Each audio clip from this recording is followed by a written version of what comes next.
Una cosa muy importante de este periodo que estamos hablando pues del primer tercio del siglo XX es que aparece la Cámara Sindical de la Alta Costura, que posiblemente muchos de nosotros ubiquemos a este organismo como el organismo regulador de la alta costura.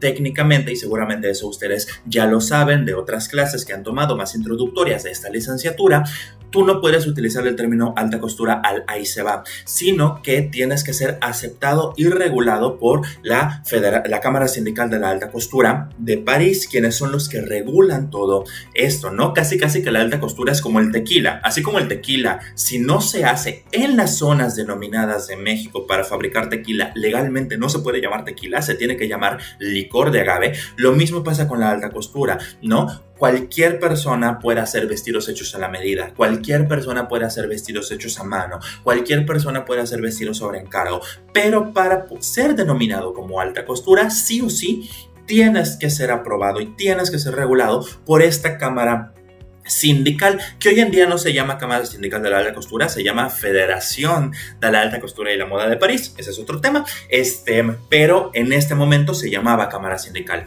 de la Alta Costura. Y justo esta Cámara Sindical de la Alta Costura justo surge para proteger a la alta costura, ¿no? La alta costura terminó siendo tan importante, terminó siendo tan impactante a nivel global que muchos compradores, muchos periodistas, muchas personas importantes, muchos hombres de negocios viajaban a París solamente para ver la alta costura, lo cual prendió las alarmas, por decirlo de alguna manera, de la sociedad francesa y dijeron, oye, ¿sabes qué? Pues es que esto lo tenemos que proteger, lo tenemos que regular. ¿Para qué? Pues para evitar comercio desleal, para evitar que hayan copias, para evitar que hayan, pues en general, malas prácticas de negocios en el mundo de la alta costura. Entonces, por eso se funda la Cámara Sindical de la Alta Costura, para proteger a esta forma de hacer moda.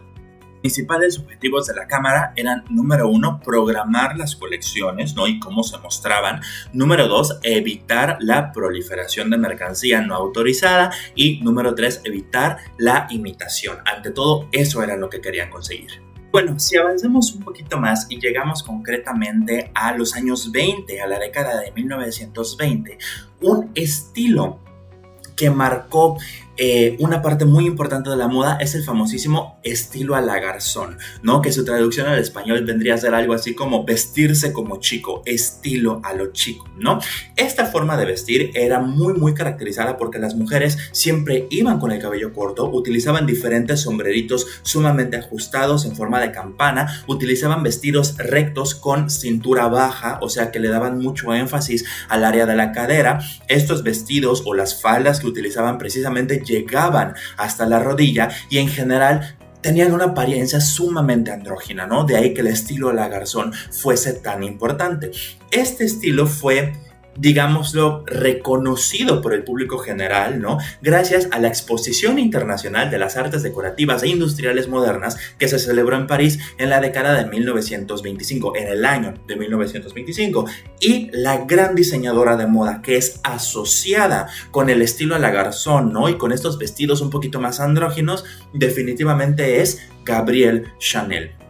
Y aquí me gustaría hacer un punto, porque un error, por decirlo de alguna manera, muy común en el mundo de la moda es que hay gente que piensa que, por ejemplo, Gabrielle Chanel sigue viva, ¿no? Y que sigue produciendo para su marca de moda. O hay gente que, por ejemplo, confunde los diseños elaborados por Karl Lagerfeld con los diseños originales de Gabrielle Chanel. Si tú ves los diseños originales de la casa de moda francesa Chanel, cuando Chanel estaba viva en la década de 1920, si bien evidentemente sí hay una relación, ¿no?, eran muy diferentes a lo que hacía Karl Lagerfeld. Bastante diferente, ¿no? Entonces, concretamente en este momento, no quiero que se confundan y que piensen que estoy hablando de los diseños de Karl Lagerfeld de más adelante. No, ahorita estamos hablando concretamente de las creaciones estrictas de Gabrielle Chanel, que sí eran conocidas por ser sumamente andróginas. Justo Chanel es conocida por muchísimas cosas, ¿no? Primero que nada, por justo crear estas prendas muchísimo más cómodas, simples, chic, es mucho la palabra que se utiliza, para mujer, con muchos elementos característicos que justo ella toma de la indumentaria masculina, como el uso de diferentes tejidos de punto o incluso las formas de vestir de los hombres de la época. En ese momento diseñó toda una serie de conjuntos de chaquetas de punto, pantalones estilo marinero, creó toda una serie de prendas que ella llamaba pijamas para playa, ¿no? Que eran estos trajes cuyo objetivo era que tú puedas visitar el mar con ellos, visitar la costa con ellos, y por supuesto pero se le atribuye mucho la popularización del Little Black Dress, ¿no? O pequeño vestido negro. Es la base del closet o del armario, pues, de muchas mujeres contemporáneas. Otro de los grandes logros de Chanel es elevar al mundo de la bisutería, ¿no? Joyería, particularmente joyería fina, es todo aquel accesorio que se hace con piedras preciosas y con materiales preciosos. Mientras que la bisutería, pues, son estos accesorios de menor calidad que usualmente se hace con materiales más económicos, como latón y cristal, ¿no? Chanel fue de esas diseñadoras que propuso que la bisutería podía llegar a ser tan costosa casi, ¿no? Pero también tan de buena calidad, con tanta calidad y con tanto diseño como la joyería fina, ¿no? Entonces igual Chanel es muy conocida por su bisutería y definitivamente el movimiento artístico con el que se asocia Chanel es con el Art Deco, ¿no? Justo el Art Deco es este estilo de arte que prolifera en la década de 1920, que se caracteriza por ser como que sumamente cuadrado y por ser sumamente tajante, por utilizar muchos ángulos rectos, pero también por ser sumamente decorativo, ¿no? Había como que de pronto muchos elementos de gala y de lujo. Justo, si a ustedes les gusta mucho el mundo del cine, esta época es concomitante o es contemporánea, concordante con, por ejemplo, el Gran Gatsby, ¿no? De esa época histórica estamos hablando, ¿no? Entonces Chanel muy asociada con este movimiento artístico. Por otro lado, una diseñadora menos conocida, pero igual de importante, fue Madeleine Vionnet.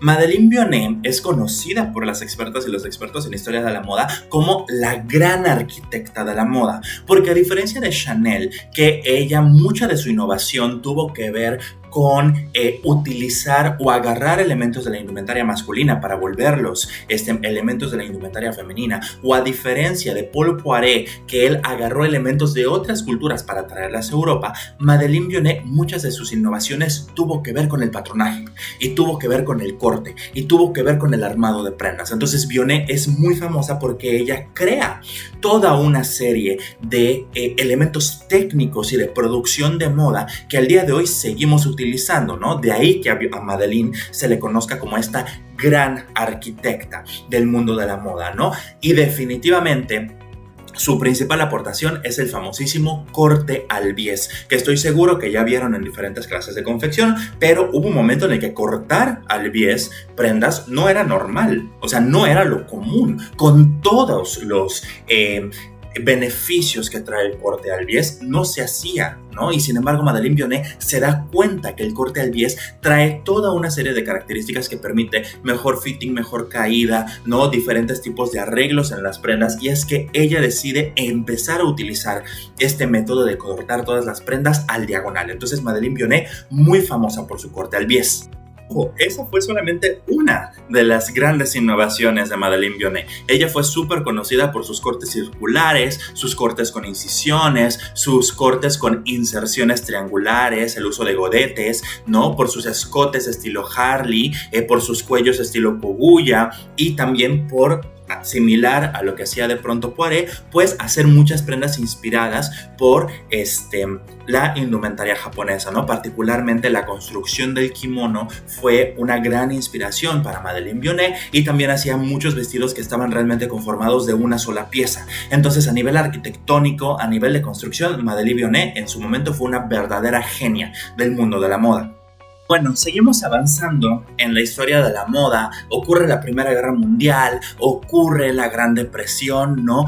Y todos estos eventos contemporáneos a este primer tercio, propios de este primer tercio del siglo XX, definitivamente afectaron mucho a nivel económico, a nivel cultural, a nivel de arte y por supuesto que a nivel de moda, ¿no? Sin embargo, el atuendo cotidiano de las personas siguió siendo bastante práctico, ¿no? O sea, no se... ¿Cómo decirlo? No se sufrió una regresión al pasado, ¿no? Que se venía manejando, sino que habían pues varias faldas cortas, varias prendas deportivas que poco a poco se empiezan a volver más populares. De hecho, durante esta época, las personas que tenían mucho dinero y que eran muy ricos y muy acaudalados, ¿no? Cada vez se empezó a volver más común que pasaran largas temporadas de vacaciones en lugares con playa, ¿no? Por lo tanto, toma todavía más relevancia y toma todavía más fuerza las prendas que se utilizan en exteriores, ¿no? Por lo tanto, poco a poco se empiezan a volver cada vez más populares los jerseys, los pantalones deportivos, los trajes de baño y cada vez es más común encontrar esta clase de prendas en diferentes tipos de boutiques y de tiendas de ropa. Y bueno, finalmente ya para cerrar este video, otra diseñadora muy famosa, también muy asociada a una corriente artística, fue Elsa Schiaparelli. Elsa Schiaparelli, de origen italiano originalmente, aunque posteriormente emigraría a Francia. Y justo Elsa Schiaparelli se caracterizó por llevarse muy bien con diferentes artistas surrealistas, particularmente Salvador Dalí, ¿no? Entonces ella adopta muchas de estas ideas surrealistas, mucha de esta influencia dadaísta, ¿no? Que ya les dejé sus principales características en la parte escrita de la materia y las empieza a aplicar a sus prendas, ¿no? Hace muchas prendas con trampantojos, ¿no? Que son estas como que ilusiones ópticas. Hace muchísimos sombreros excéntricos, muchos vestidos con diferentes detalles estampados del surrealismo, ¿no? Y también trabaja con nuevos materiales como el rayón, como el vinilo y como el celofán, ¿no? Entonces Elsa Schiaparelli realmente era conocida por eso. De todos los diseñadores que hemos mencionado hasta ahorita, digamos que ella fue la más artística en el sentido estricto del arte, en el sentido estricto de implementar todas esta serie de motivos y de formas de pensar visuales en sus prendas. Y ahora sí, de momento eso es todo. Muchísimas gracias por ver este video y nos vemos en el siguiente. Hasta la próxima.